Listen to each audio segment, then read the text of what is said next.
Geada à vista. Milho pode ser prejudicado por intensa onda de frio. O Joãozinho Grafista traz detalhes do mercado do milho pra gente. Acompanhe o Paracatu Rural pelo YouTube, inscreva-se no canal e marque o sininho. Se puder, clique no valeu, contribua com o nosso trabalho. Commodities Agrícolas, com Joãozinho Grafista.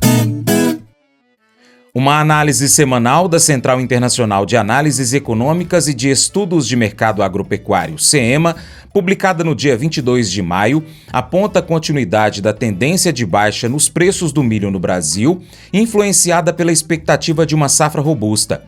De acordo com o levantamento, a média gaúcha encerrou a semana cotada a R$ 64,37 por saca, enquanto nas principais praças comerciais o produto foi negociado a R$ 61. A queda é atribuída à perspectiva de uma safrinha cheia no Brasil, aliada a uma produção mundial expressiva. Parte dos consumidores brasileiros prefere se afastar do mercado e aguardar novas reduções de preços para recompor os estoques, destacou a nota do CEMA, ao comentar o comportamento da demanda interna, conforme as informações divulgadas pelo portal AgroLink. Uma massa de ar polar deve avançar a partir do sul do Brasil entre os dias 28 de maio e 1º de junho e deixa os agricultores brasileiros em alerta. Os produtores de milho estão entre os mais preocupados, já que uma boa parcela da safrinha se encontra nas regiões que podem sofrer com a chegada do frio e das geadas. O agente autônomo de investimentos, João Santaella Neto, comenta essa previsão e quais os impactos para os cerealistas brasileiros. Olá a todos do programa Paracatu Rural, aqui quem fala é João Santaella Neto, conhecido há 25 anos como Joãozinho Grafista. Vamos lá falar do nosso milho, mercado físico, mercado futuro, que espera para essa semana. Feriado, uma semana um pouquinho mais curta. Nesta segunda-feira é feriado lá nos Estados Unidos, então não vamos ter a Bolsa de Chicago. Também feriado lá na Europa. Esse feriado é conhecido como Memorial Day, de memória entre os soldados da guerra. Por isso, então, não teremos feriado de Holiday Day, Memorial Day, tá? Então vamos lá, falar um pouquinho aí do milho, bastante informação para passar para vocês, principalmente ficar de olho aí com o clima, até alertei sobre o café, no programa anterior, mas no milho a gente precisa ficar de olho também, tá? É uma massa de ar polar que está avançando para o final de semana, que está mais ao longo da semana, mas para o final de semana, entre os dias 28 a 1º de junho, a onda de frio mais intensa do ano, tá? Lógico, o mês está começando, o inverno está começando, outono, mas é uma frente fria muito forte, extremamente forte. Segundo a Rural Clima, os mapas climáticos indicam geadas localizadas. Do governo, o INMET, que é o Instituto Nacional de Meteorologia, prevê geada ampla em áreas dos estados da região sul. E você tem um modelo climático que a gente chama de europeu. Já o europeu ele está um pouco mais, digamos, terrorista. Ele já traz perspectiva de frio mais intenso que o modelo americano, inclusive com temperaturas negativas em algumas regiões. Culturas como milho, agora na segunda safrinha, meu café, cana e pecuária estão sob risco, principalmente a partir do dia 29, 30, 31, 1º, tá? Ficar literalmente de olho aí, tá? Principalmente 29, 30, 31 e 1º de junho. Nos próximos meses o frio deve se tornar mais frequente com novas massas de ar polar. Com a neutralidade climática, ou seja, o que significa isso? Significa que a gente não tem nem o El Niño e nem o Laninha.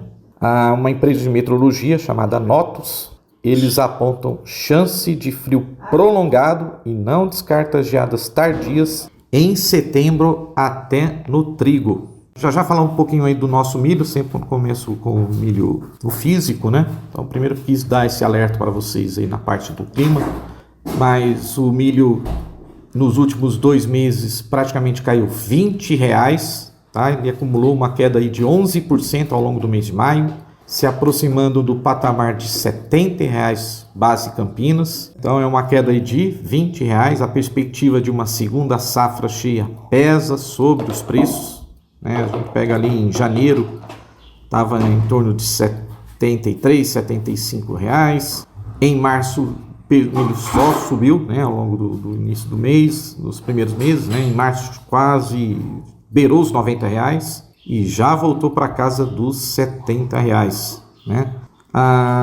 Se tem várias, né, muitas estimativas de projeção da safrinha. Então, por exemplo, das empresas, né? Então, por exemplo, você pega a Agroconsult, falou em 112,9 milhões de sacas. A consultoria da Atagro, 108,5. Celere, 108.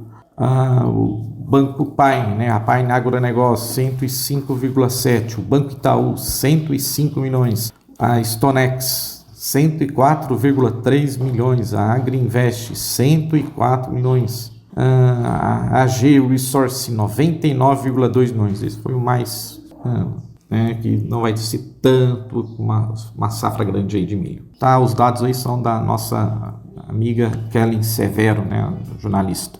Joãozinho Grafista também analisa como foram as negociações para o milho ao longo da penúltima semana de maio. No Brasil, a tendência baixista segue principalmente diante da forte fixação de mercadoria para a venda.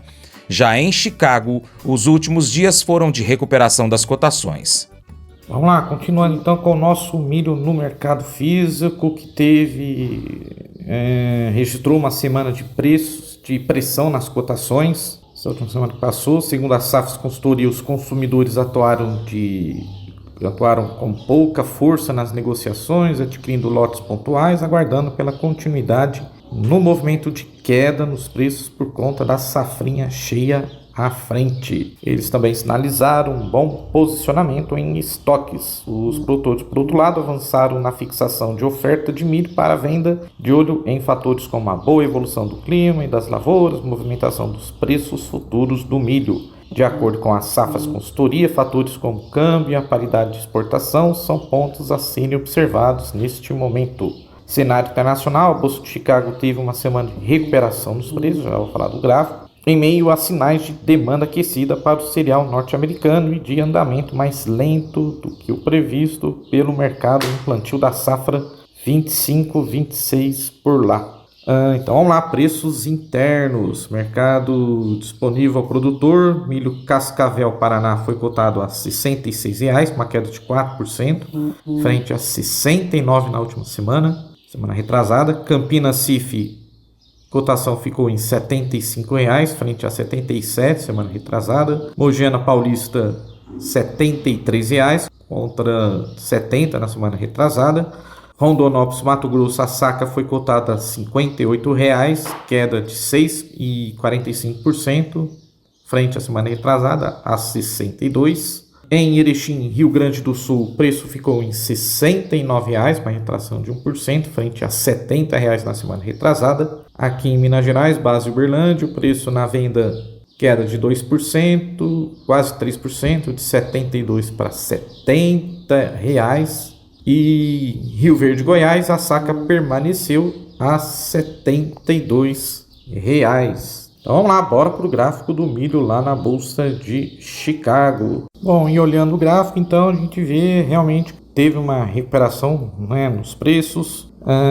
Lógico que a gente bateu 1, 2, 3, 4 vezes, né? É um suporte extremamente forte lá na região dos 440. Praticamente só subiu, apesar que na sexta-feira um pouco de realização de luz por causa do feriado, né, de 0,76%, fechando a 4,59, mas uma boa recuperação, né, saindo dos 440. Então, para essa semana, monitorar o frio, né, e próximas resistências no gráfico, para mim mais forte seria os 470, né, depois 480, 490 e finalmente a resistência fortíssima, topo, né, máxima de fevereiro lá fora do ano, né, máxima do ano na casa dos 504 por bushel, tá? Então precisa romper essa máxima para fazer o que a gente chama na análise gráfica de pivô, né, ou perna de alta, e aí sim levaria o milho aí para casa dos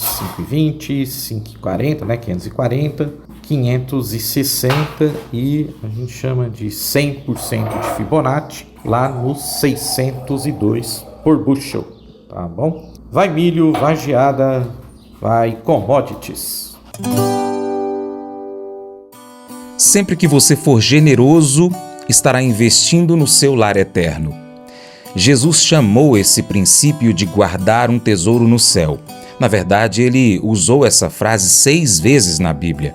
Sempre que Jesus disser alguma coisa 6 vezes, é melhor prestar atenção, né? Senão, nós vamos perder a bênção.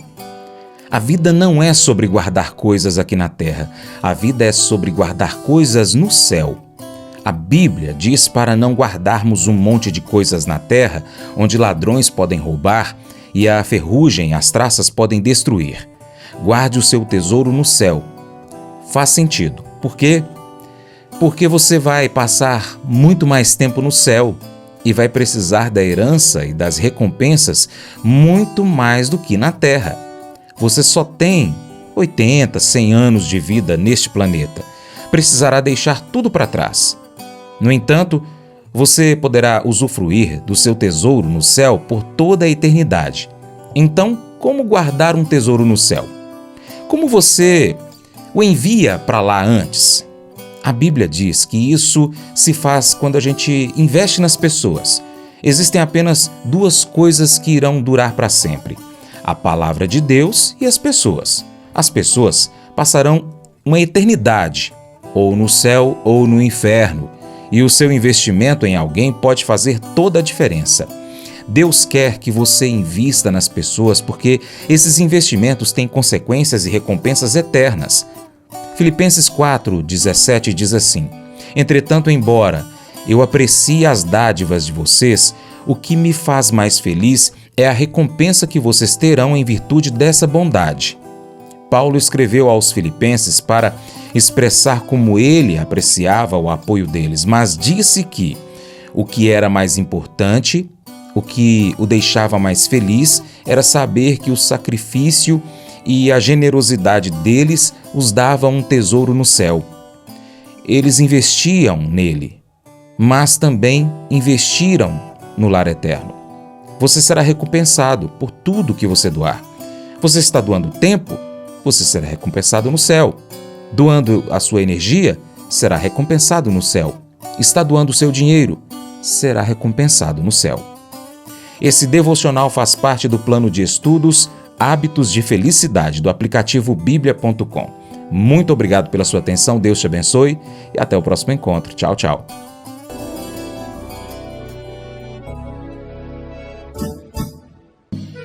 Acordo de manhã para prosear no mundo do campo, as notícias escutar. Vem com a gente em toda a região com o seu programa Paracatu Rural. Tem notícias, informação e o mais importante, sua participação. Programa Paracatu Rural. Programa Paracatu Rural.